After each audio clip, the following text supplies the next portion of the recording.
The following is a presentation of Muddy River Sports. Southeastern in search of yet another 30-win season as the Suns welcome Hancock County rival Illini West to town. And right away, the Suns get the ball right to their star. A free ball for Southeastern, and the Suns tee it up for Kara Stevens to get them on the board. Right back come the Chargers off the serve receive. Kennedy Gunning, just too much steam on this one. Game on in Augusta. Chargers would take their first lead right here in system for Gunning. Some good fortune off the tape, but Gunning and the Chargers will take it. It's 3-2. The Chargers would go on a bit of a run, 7-0 to be exact, before Stevens puts a halt to that. A neat little roll shot to make it 8-3 Chargers. 10-7 now. The Chargers have some weapons on the outside, but Anna Jacob is a formidable force in the middle. Probably not her A swing, but it gets the job done and keeps the Chargers comfortably in front. The lead is down to 14-12 for the Chargers now throughout this set. Chargers just had to answer every Suns run, and they did. Gunning back against the grain for the kill. Then Gunning would get in on the Chargers block. Gunning and Natalie Wibble there to build a wall for Tegan Rigg, and it's Gunning who will get the credit for this denial. 18-14 Chargers. Chargers just 2 points away from taking the set now, 23-20. This was a wild sequence. Solid swing from Stevens off the serve receive, but Corinne Robinson digs it out, and then Gunning just sticks a fist out there. Was that a no-looker? It sure looked like it. What a way for the Chargers to get to set point. They put to set the bed in a more conventional fashion, and it's Gunning again. She just finds the open space. Really strong start for the Chargers as they take the first set 25-20. But Gunning takes a shot to the face from Robinson, not on purpose, of course, but we got to be careful with these celebrations. We saw it with Quincy Notre Dame last night. I'm all for it. Just don't need anybody getting hurt. Southeastern would find its rhythm in the second set, maybe a little tight in the first, but the offense was flowing in the second. Case in point right here with Stevens setting Kinsey Griswold. She really found her form as this match went on. That kill makes it 6-5 Suns. Very next point, how about some serving magic from Rigg? No need to rig that serve, just high-quality stuff for the ace. We would go back and forth for much of the middle part of this set. Chargers get within a couple on this beautifully executed play off the serve receive. Robinson with the back set to Gunning for the kill, and it's 12-10 Suns. And it's the Suns' turn to go to work off the serve receive. Where else is this ball going except for Stevens? Just untouchable from her. And the Suns lead 14-11. Suns would slowly start to pull away from that point forward. It's 20-15 here. The Suns reorganize after the initial tip shot is blocked. And then it's Griswold on the receiving end of the set from Jalen Van Beck off the Chargers block for the kill. 23-19 now. Another monstrous swing from Stevens, dug out nicely by Elise Moore. But if at first you don't succeed, try again. Van Beck tees it up for Stevens again. And this time the ball finds the floor as it did 22 times for Stevens on this night. Suns 1 point away from taking the set. Wouldn't take them long to do just that off the serve of Stevens. Not sure if this was miscommunication on the part of the Chargers or the set was just a bit off the mark.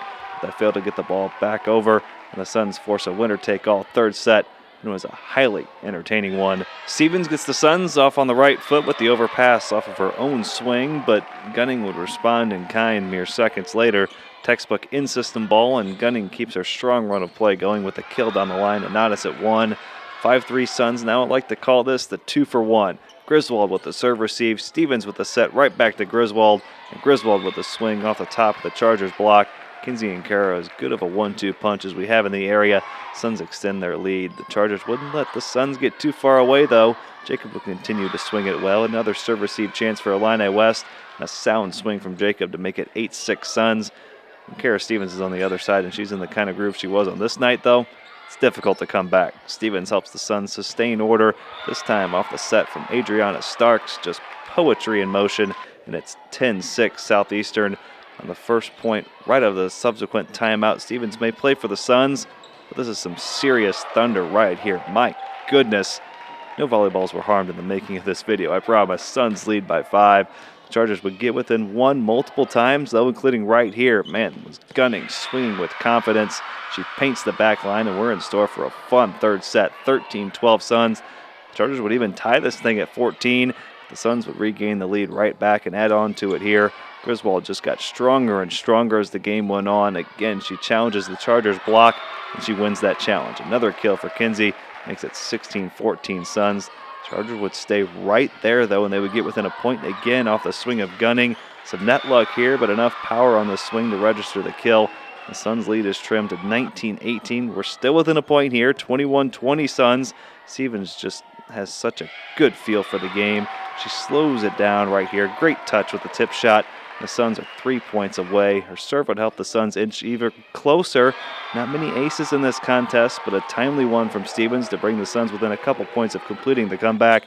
If we get within a single point right here, Griswold notches kill number 15 to make it 24-20 Suns, and number 16 to put a cap on this thing. Chargers scored the next 2 points to make things rather interesting.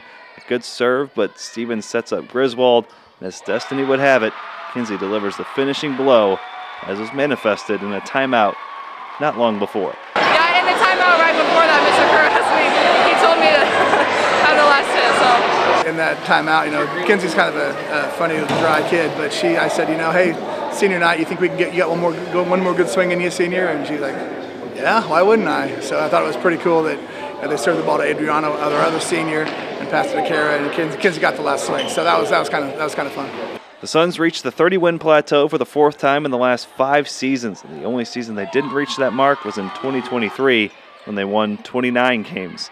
An incredible half-decade of success for Southeastern, first 4 years of which Kara Stevens' sister Amanda was a part of. It's awesome. I mean, we've had our ups and downs for sure this season. We've been ups and downs, but we've been playing good, and we're just excited to get that win and to go right into postseason and hopefully get a regional championship. We've really had a nice, really good run the last 5 years, especially. And it was nice to get this one tonight. A big rivalry with Illini West, and this was a game that I think people in the area probably had circled from the beginning of the season after we had success at the beginning of the year at our tournament, and I think they thought, well, let's see what happens this time. So it was nice to get out there, and really, I thought they played well. I thought we played well. It was just a good volleyball match. Muddy River Sports, our home, our sports.